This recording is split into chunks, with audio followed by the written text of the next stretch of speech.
When the heart is cleansed of all material contamination, the devotee's mind becomes broader and transparent, and he can see things equally. At that stage of life there is peace, and one is situated equally with me as Satchidananda Vigraha.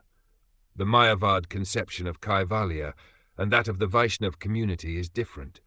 The Mayavadi thinks that as soon as one is free from all material contamination, he is merged into the existence of the Supreme. The Vaishnav philosopher's conception of Kaivalya is different. He understands both his position and the position of the Supreme Personality of Godhead.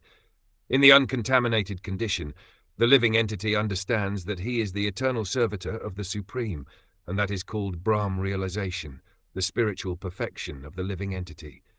This rapport is very easily achieved. As stated in Bhagavad Gita, when one is engaged in the transcendental loving service of the Lord, he is immediately situated on the transcendental platform of Kaivalya, or Brahm.